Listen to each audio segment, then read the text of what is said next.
Hello বন্ধুরা, কয়েকদিনের জন্য বন্ধ হতে চলেছে ইন্টারনেট পরিষেবা। থাকতে হতে পারে বিদ্যুৎহীন অন্ধকারে। সম্প্রতি ইসরোর এক রিপোর্ট গোটা বিশ্বের বিজ্ঞানীদের কপালে ভাঁজ ফেলে দিয়েছে। কয়েকদিনের জন্য বন্ধ থাকতে পারে নেট ব্যাংকিং পরিষেবা। কি কারণে বন্ধ হতে পারে ইন্টারনেট? কেন থাকতে হতে পারে বিদ্যুৎহীন অন্ধকারে? কি সেই ইসরোর রিপোর্ট? চলুন আজকের এই ভিডিওর মাধ্যমে আসল রহস্য জানার চেষ্টা করি। সবার আগে এমন ইনফরমেশনাল ভিডিও পেতে চ্যানেলটি সাবস্ক্রাইব করে রাখুন। সৌরঝড়, সোলার স্টর্ম বা ম্যাক্সিমা মহাকাশের স্যাটেলাইটগুলিকে নিষ্ক্রিয় করতে পারে। সূর্য থেকে নির্গত কোটি কোটি উষ্ণ প্লাজমা পৃথিবীর দিকে ধেয়ে আসছে। এমন সৌরঝড় বা সোলার স্টর্ম আগেও ঘটেছে। নাসা সতর্কতা জারি করে জানিয়েছেন সৌরঝড়ের প্রভাব এবার পৃথিবীতে সবচেয়ে বেশি হবে। বন্ধ হতে পারে টেলিকমিউনিকেশন, ইন্টারনেট, টেলিভিশন। কয়েকদিনের জন্য বন্ধ থাকতে পারে নেট ব্যাংকিং পরিষেবা। 2011 সালের ফেব্রুয়ারি মাসে এমন এক সৌরঝড়ের প্রভাবে চীনের রেডিও কমিউনিকেশন ব্যবস্থা বন্ধ হয়ে গিয়েছিল।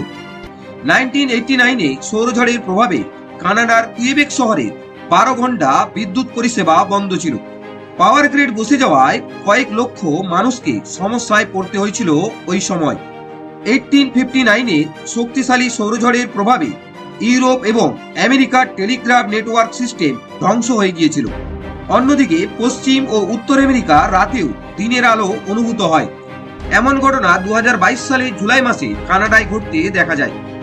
ইসরোর রিপোর্ট অনুযায়ী 2024 সালের জানুয়ারি মাসে সবথেকে শক্তিশালী সোলার ম্যাক্সিমাম হতে পারে। সোলার সাইকেলে প্রতি 11 বছরে সোলার ম্যাক্সিমাম বা সোলার স্টর্ম ঘটে। সূর্যের মধ্যে প্রতিনিয়ত অনেক বিস্ফোরণ ঘটে চলেছে। সূর্যের বিস্ফোরণের তীব্র তাপ এবং রেডিয়েশন নির্গত হয়। বিলিয়ন টন নির্গত সোলার প্লাজমা বা সোলার ফ্লেয়ার মহাকাশে ছড়িয়ে পড়ে। উচ্চমাত্রায় রেডিয়েশন যুক্ত সোলার প্লাজমা পৃথিবীতে পৌঁছে সৌরঝড়ে রূপ ধারণ করে, যা সোলার স্টর্ম বা সোলার ম্যাক্সিমাম নামে পরিচিত।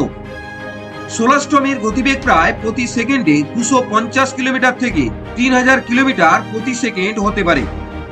সূর্য থেকে নির্গত আধানযুক্ত কণার বিশাল স্রোত পৃথিবীর উপর প্রভাব বিস্তার করে, যাকে করোনাল ভর ইজেকশন বলা হয়। সূর্য থেকে 150 বিলিয়ন দূরে অবস্থিত পৃথিবীতে সৌরঝড়ে নির্গত চার্জযুক্ত প্রোটন এবং ইলেকট্রোম্যাগনেটিক রেডিয়েশন পৃথিবীর চারপাশের ঘূর্ণমান স্যাটেলাইটগুলিকে ক্ষতি করে। যে স্যাটেলাইট পৃথিবী থেকে যত দূরে তার ক্ষতি হওয়ার সম্ভাবনা তত বেশি, যার কারণে পাওয়ার গ্রিড, টেলিকমিউনিকেশন সহ সমুদ্র ও বিমান পরিষেবাও বন্ধ হতে পারে। সৌরঝড়ে পৃথিবীর জনসংখ্যার উপর প্রভাব না পড়লেও অতি বেগুনি রশ্মির কারণে পৃথিবীর ভূপৃষ্ঠের তাপমাত্রা তুলনামূলকভাবে বৃদ্ধি পায়। ভিডিওটি কেমন লাগলো অবশ্যই কমেন্ট করুন। চ্যানেলটিতে প্রথম এসে থাকলে সাবস্ক্রাইব করে পাশে থাকুন। ধন্যবাদ।